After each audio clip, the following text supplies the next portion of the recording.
Good, good day, everyone. I am David Trujillo. Today I'll be discussing insertion sort, which is one of the basic sorting algorithms in data structure. Sorting algorithms are important because they help organize this data in a specific order, making searching and processing faster. In this presentation, I will explain that insertion sort is how it works step by step, its algorithm, simple code, and its advantage and disadvantage. So what is insertion sort? So insertion sort is a simple comparison-based sorting algorithm that builds final sorted array one element at a time. So it takes elements from the unsorted portion of the array and inserts them into their correct positions within the sorted portion of the array. Despite its simplicity, insertion sort is also not very efficient for large lists, but can be used more efficient than bubble sort in some cases due to its adapted nature. So, insertion sort is a simple sorting algorithm that works the same way we sort playing cards in our hands. Like we take one element at a time and insert it into its correct position in the already sorted part of the list. Like, para siyang baraha nga, bali, unsorted is katong stack na cards. Then, once na bubunot ka, mga to is sorted na array. Then, every time na bubunot ka, like, kasi mo number is, ang ano mo na pick is 15. Then, last mo kay 11. So, bali ang muna to, nag-i-arrange siya na correct position within the sorted portion of the array. So the list is divided into two parts of ang sorted, muna itong nabunot, then ang unsorted part is mga to siya ang nakastack cards. So at the start, ang pinakauna nga element is considered sorted and the rest is unsorted.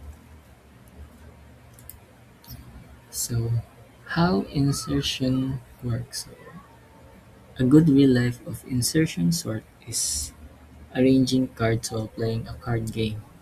Una to yung ganito, like you pick one card and place it in the correct position among the cards you already hold. So ang example is the same ra ganina, like if you already have cards sorted like 2, 5, 7 and you pick na 4 na card, yun na siya uh, i-compare nimo and insert nimo between 2 and 5. So inana ang sort follows the same idea. So let's look at how insertion sort works in general. So we start at the second element because the first element is already sorted. Bali ang kuan na to, ang 12 na to kay sorted naman siya. Then ang 11 kay dili ba. So amo na kuan siya i-shift. Kuan siya i-compare na to sa current element with the element before it. Mana na kay shift na to ang larger element sa position to the right. I-insert ang current element sa iyang saktong position. I-repeat na siya sa entire list of sorted.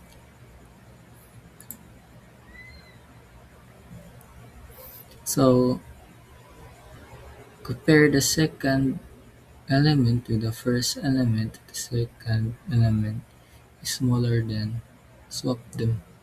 So, muna to siya like, iswap ra jud siya para taking niya para sunod sila.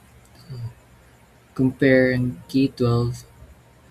12 is the correct order. So, dili ra siya kuan siyang place kay nagsunod ra siya. Like kung mag-example tag-ari nga 8352. So, ang first kay ang 8 kay already sorted na siya. Then ato i-compare si 3 with the 8 since ang 3 kay smaller man, ato i-move si 8 sa right and i-insert si 3 before 8. So, ang output niya kay 3852. So, di pa siya ingon na nagkapasunod o tarong. So, ang next ana, we take the 5 and compare it with 8 and 3. So, 5 is smaller than 8 but larger than 3, so it's placed between them. So, ang array kay mahimo na siya 3582. Sa atong example nga 8352 nga array. Then, finally, ang 2, ato siya i-compare sa mga previous element niya. Since ang 2 kay gamay manila tanan mo ato'y pinakauna. Then, ang atong sorted array ana is 2, 3, 5, 8. Same na siya diri sa ato ang second pass. Like, since pa siya naman mo diri ta sa slide 6. So, move the third element, compare it to the first two elements and put it in correct position. So, compare key with all the elements in the sorted subarray starting with the 13. If the element is in the wrong order, i-shift na to siya sa element to the right. So, since ang 5 is unsorted, ato siya gikuha, moto, ato siya i-compare ni 13. So, gamay man si 5. So, proceed ta ni 12. Nga ato siya i-compare gamay gapon hangtod ni 11. Hangtod nga wala na siya i-compare. So, muna na siya una. Si 5.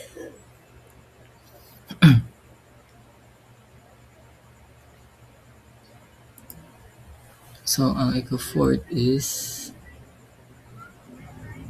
i-repeat rate siya.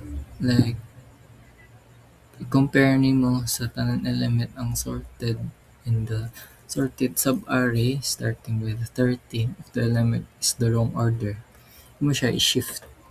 So, since ato ang unsorted is si number 6, ato siya i-compare ni 13. Nga, since gamay siya, ato siya i-compare ni 12. Nga, more gyapon. Gamay gyapon siya, ato siya i-compare ni 11. Gamay gyapon siya kay 6 man yan. Tud nato i-compare ni 5 na si 5 kay mas smaller man. Ato siya i-insert between 5 and 11. Then, ang ato ang kuha na is 5, 6, 11, 12. Then, ang ato unsorted is si 13. Then, repeat until the entire array is sorted. So, the sorted part contains the whole array means that the whole array is sorted. So, muna niya ang atong output na si 5, 6, 11, 12, 13. So, insertion sort code example.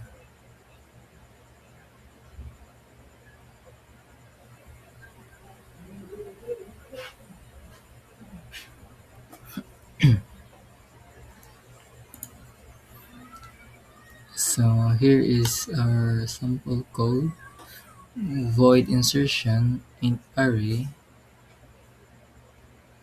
So, this function is called insertion sort and it accepts an array and its size. The for loop starts at index 1. Because the first element is already sorted, the variable key stores the current element that needs to be inserted in the correct position. The variable j used to compare elements before the key.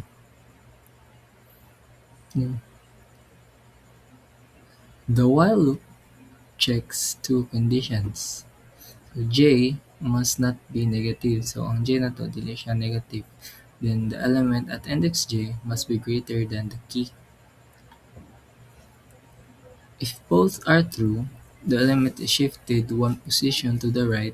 This continues until the correct position for the key is found. So, bali mo niya to ang first pass. Itong 11 ug 12 ay i-compare sila duha. Nya na kuan ang position ni 11 bali mo niya ito ang k. Nya gibaylo ra sila. So, after the shifting is done, the key is inserted at position j plus 1. This completes one pass of insertion. So, bali mo balik siya diri si J to plus 1 na. So, after the loop repeats until all elements are checked, and by the end of the entire array becomes sorted. So, mo to si 11 of 12.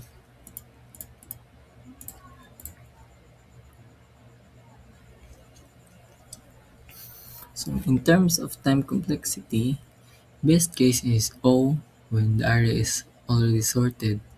The average case is O n to the power of 2.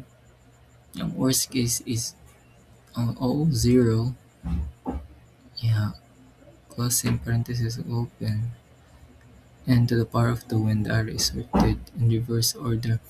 This means insertion sort is not ideal for a very large datasets.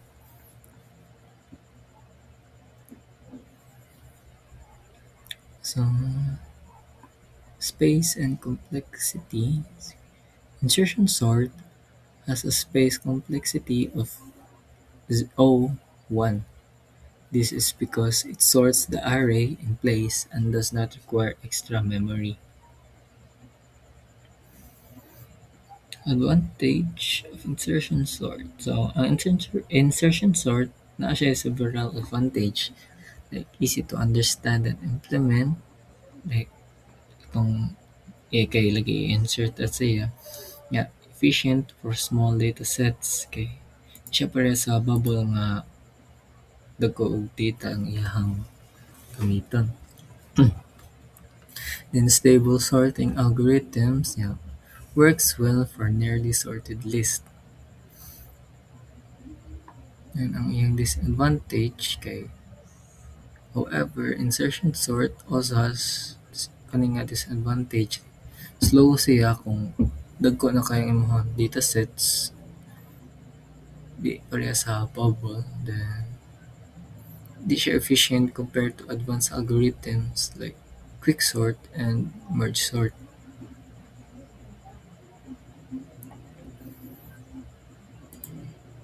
So to conclusion, insertion sort is a simple sorting algorithm that builds a sorted array by inserting elements one at a time into their correct position. So, mo ni pareha diri like si 12 ug 1, like balero sila. Yung atod nga si sa ato second pass mo na tong si 11 ug 12 sunod na, then sa atong sorted kay napatay 13, 5 ug 6. Yeah. Ito siya mara to i-compare kung si 13 i-compare si 5 sa ni 12 ni 13, 12 ug 1. Mo to i-sort mo input na siya 11, 12. Tud nga si 6 ug 13.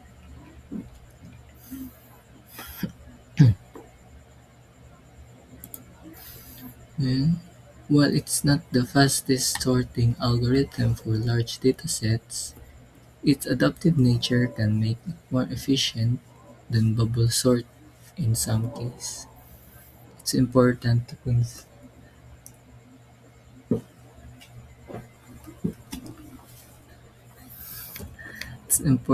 to consider other sorting algorithm for large dataset or performance critical application. So to conclude, insertion sort is a simple and beginner-friendly sorting algorithm. It is best used for small or nearly sorted data. Although it is not the fastest algorithm, it helps us understand the basic idea of sorting algorithm design. So, like, important jud kani siya mga sorting algorithm sa larger datasets or perform og critical nga application. O bisag daw kung dili ni siya paspas nga algorithm, makatabang gyapon na siya sa pagsabot nato sa iyang mga basic idea sa pag-sort og algorithm design. So, That's all. Thank you for listening. I hope this presentation makahelp gamay to understand sa insertion sort. So, yun to. Merge cards nga nagbunot ka sa sorted o unsorted. That's all. Thank you.